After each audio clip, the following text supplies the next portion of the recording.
Ladies and gentlemen, if someone is still doubting about the new dawn in this country, then that person is lost in the paradise. They need to wake up. It is indeed a new beginning and a new era. Kenya is not the same again since June 25th, 2024. And that is the day we opened a new chapter in our country. And I once listened to one of the members of parliament saying that if it was proper, that day it should be recorded and be remembered every year as a day which Kenya was reborn. That is the day when Kenyans went to the parliament and took the power of the parliament.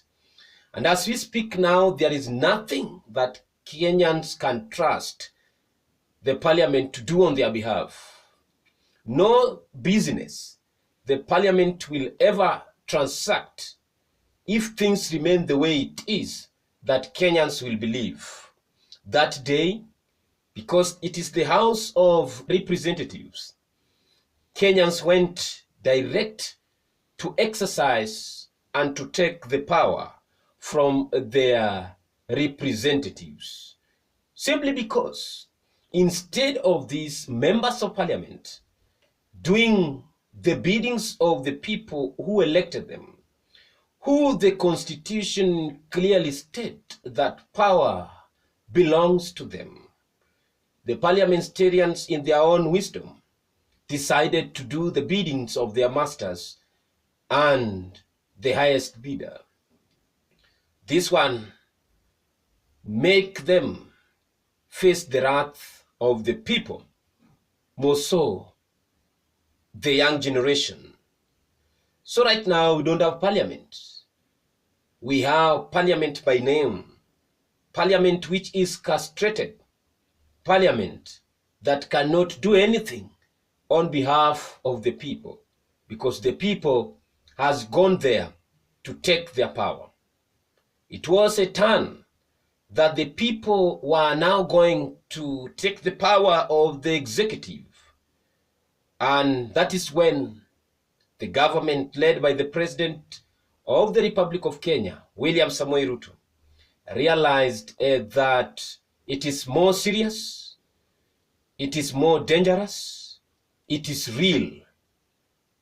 Then he decided to play cat and mouse game to placate the wrath and the spirit of the people by dissolving his cabinet, and to say that he will reconstitute his government and to abolish some of the offices that Kenyans considered unconstitutional and is sucking the blood of the people of Kenya through their taxes.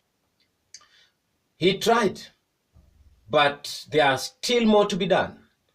Kenyans are saying that, Mr. President, there are still more to be done. You did not wipe the house clean. There are some elements of the unwanted offices, like that one for Prime Cabinet Secretary. They are saying it is unconstitutional and it uses taxpayers' money. I don't know how, Mr. President, you will organize your government, but as things remains now, the only language of the unheard is demonstration. Kenyans are demonstrating all over the places. They are demonstrating in America, Europe, here at home, in all the cities and major towns, to send one message that things are not right and there's something that needs to be done. They are saying they don't have time for dialogue. What they are saying is simply clear, that make the system work. Make the system work by appointing men and women who are qualified and are able to deliver and to occupy those offices that you, in your own wisdom, decided to give to your political sycophants and your political supporters, political orphans. Mr. President, they are saying that you need now to reduce the ID card fee. If it is proper, then you abolish that fee that you introduced, because the issue of identity card is a very serious issue that we cannot gamble about, because it is our future. All citizens, it is required constitutionally to have the identification card, and each one of them, provided they have attained the age of 18 years, which most of this young generation are. And they are saying that that fee of 1,000 is too much for them.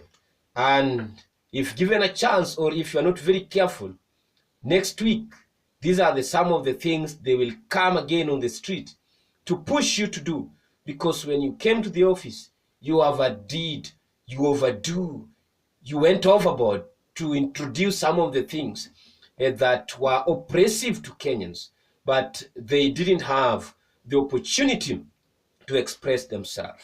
I listened to Member of Parliament for Molo, Kimani Kuria, who is also the chairperson of the Finance and Planning in the National Assembly, a man who was at the center of the 2024 Finance Bill, saying that now the next budget, they are going to give room for public participation, and they ask each Kenyans to go and take part on that participation. And for the first time, he was promising Kenyans that their thoughts, their ideas, and their mind will be put into account, and they will be listened to. This is the Kenya we wanted. But why did it take you that long, Mr. President, to realize and to give Kenyans what they need? Now, there's a push for Mr. President to go out of the office.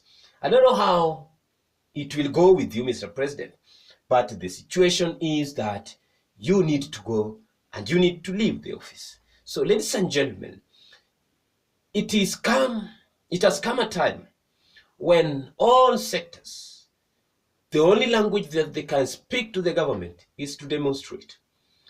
We saw today journalists demonstrating in Nakuru simply because their fellow was shot yesterday during the Gen Z's demonstration while on her duty.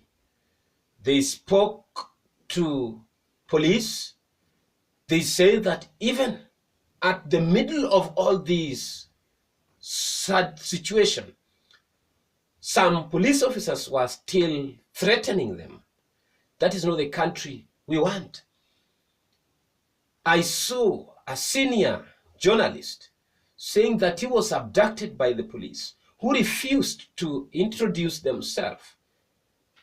They have now changed the tactics to abduct people with masked police officers. But the DCI has come out to say that he was a mistaken identity. For how long will we see this, Mr. President?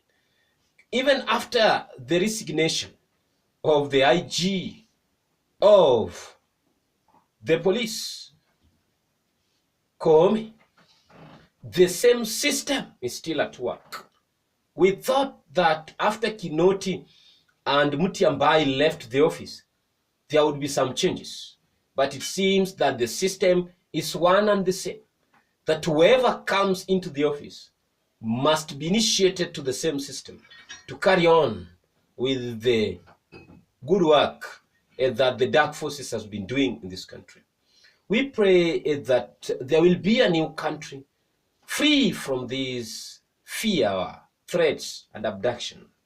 We know that going forward, since this is the language that Kenyans want to hear, but our worst fear is that the Kenya should not go the Somalia way, the Libya way, the Egypt way, or any other country that went down to the dogs. Ladies and gentlemen, I would have wanted to say more and more about my country, Kenya. But allow me, because of time, to pause and pause there. But I want to submit my request to you that whoever is coming across this channel for the first time, please take a minute or two to subscribe to our YouTube channel. And to our subscribers, we want to say that we thank you and we appreciate your effort. We don't take it for granted. Thank you, and may God bless you.